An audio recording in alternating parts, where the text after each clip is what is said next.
Hello, this is Axial Loading, statically indeterminate problems.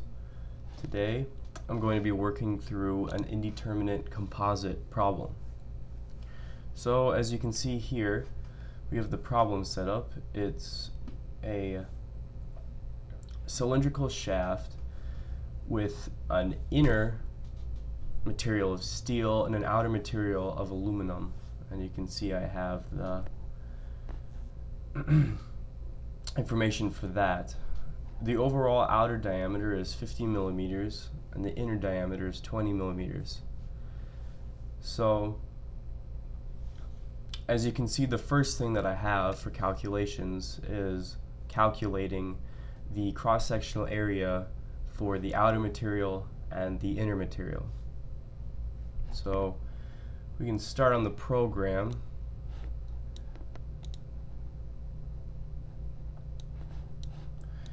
So, as always, first you break it up into segments and such. Now, with this, the entire shaft has the same uniform cross-sectional area in that. So, and the only difference being in the center, well, near the center, after 400 millimeters, is a load being applied. So, geometrically, it's all uniform. So you can really just put this in as one segment. You could also put it into two segments with that force being divided, and the problem will also work out. It's just kind of how you work on it. If you do it that way, then the division between segments and sections will be the same. It's a little bit easier if you just put in overall one segment because of the geometry. So let's put in the length. I have the length here in millimeters. You're going to want to put those into meters, stay consistent. Same thing with the diameters, bring them into meters. Select composite.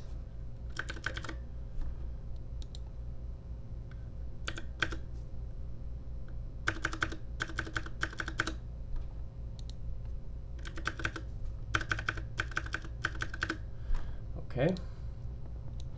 And the areas that we've solved for.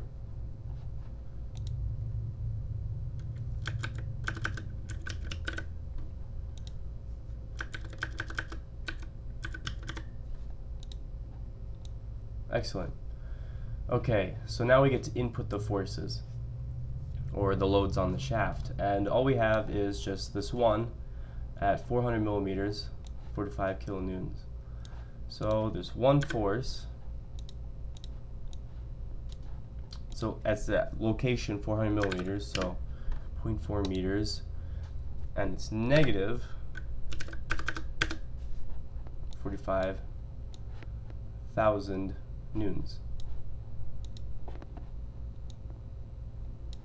And this is indeterminate. Both the left and the right ends are clamped, and there's no gap. Here, this little pop-up tells you the difference between segments, and just the gist of it is the segment concerns geometry, and then the section gets broken up by forces in addition to changes in geometry.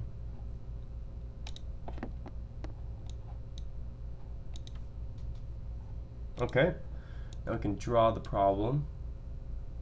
Now, it's a three or four step process, depending on how you look at it, for solving these indeterminate problems. And you can see down here with the drawings, they have it split up, where the first step is you look at the problem and you just do the normal solution with the right clamp removed. The second part is also remove the right clamp, remove the forces, and put a unit force in tension on the right end and solve for the elongation. And then finally, you can combine those two net elongations to find what the force is of the clamp on the right, and then you can just put that in as a force and solve for elongations and everything, just like a normal problem. Here, this little pop-up goes through the same thing. Okay, so on to the first step. Remove the right clamp, solve for the net elongation. So this first slide here I have, we're looking at section 2, and the elongation, everything's going to be 0. There's no force on the right end when there's no clamp. So that means in here, it's just asking purely for elongation, which is 0. Okay, now we can go look at section 1. Now here I have the equations for everything, including stress and that, and all the program asks for is actually just the elongation. And of course these are the standard ways, as you've seen in the earlier video about how to approach composite problems, on how to solve for them. Just looking at section 1, there's the 45,000 newtons on there. And you can see how it gets broken up between the outer and inner materials. So we can put in an elongation of, let's see, it's under compression, so it actually squishes it up a little bit, a very small amount. So let's put that in.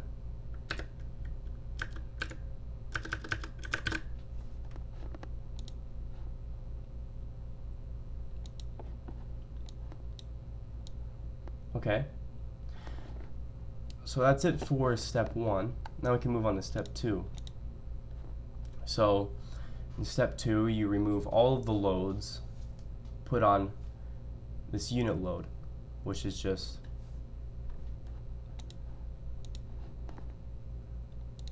I have a mistake there, that's just 1 newton, not 1 pound. And the way I have it broken up in my slides is, just to stay consistent, I have looking at the 2 sections. So this slide I'm looking at section 2, and I have solved for the elongation of section 2. And then this slide, I'm looking at section 1 and solving for its elongation. However, when you look at the actual, what the program wants, it just goes, okay, well, look at your segment, and what is the elongation of the entire segment? So there's 2 ways that you could approach this. You could do it the way that I did it, where I, just to stay consistent, I look at the 2 different sections, or you can just solve it as one big segment, where it would look like this, except when solving for the elongation, instead of just putting the length of section 1, you just put in the total length of the entire segment, and that'll give you your total elongation. But as is, the way I've done it, I've solved for the elongation of each section and just have to add them up, which I've done here. So let's put that in. And for a load as small as this,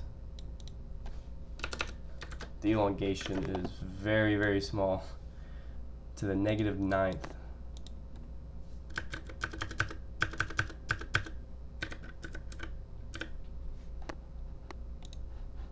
Okay, so now that you've done that,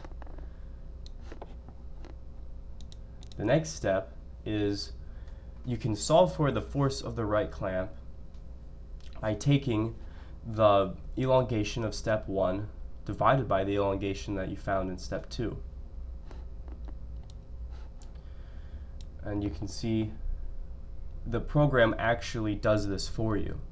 It pops up right here, force at the right clamp, and there you have it. So then you can move on to step 4.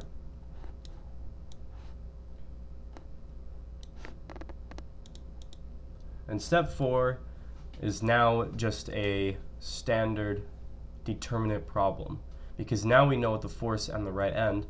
You can just apply that to your model and solve as normal.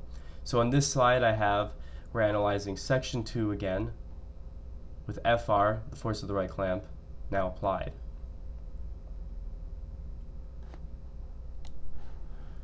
And here we have our table to input all this information. So let's go ahead and do that. So force outer,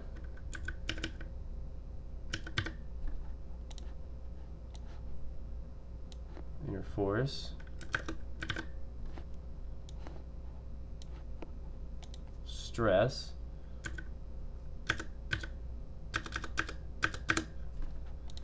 and inner stress.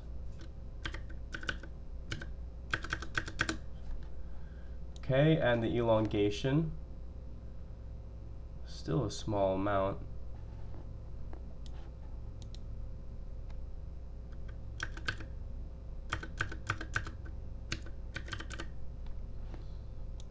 You can enter in both for section 1 and 2 at the same time, but I like to enter just for one section, hit check, and see if I'm going wrong with anything. And looks like I'm good, so let's move on to section 1. And as you notice, the summation of forces, now you have the right clamp added in there. And the right clamp force is smaller than that 45 kilonewtons, so the net result is still a compression on section 1. So let's go ahead and enter these in.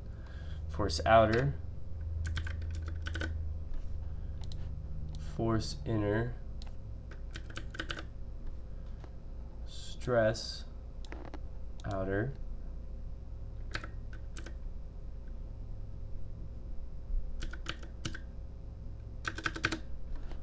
and inner stress,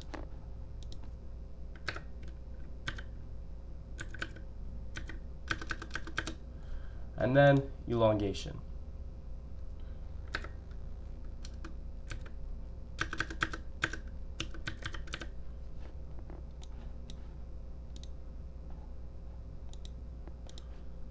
Looks like I put in the wrong inner force.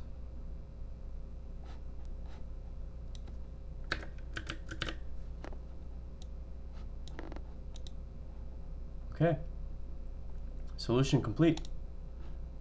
And then once you've done that, the program itself calculates the net elongation. So,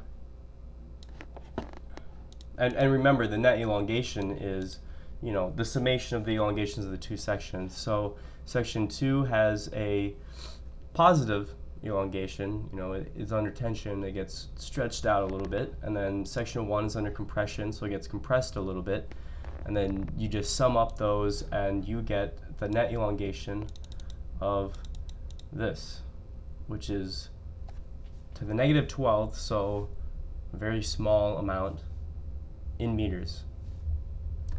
That's it for this problem. The next problem I'll be looking at how to do an indeterminate problem with a gap, which is, you saw as an option in the video earlier. So we'll be working on that later.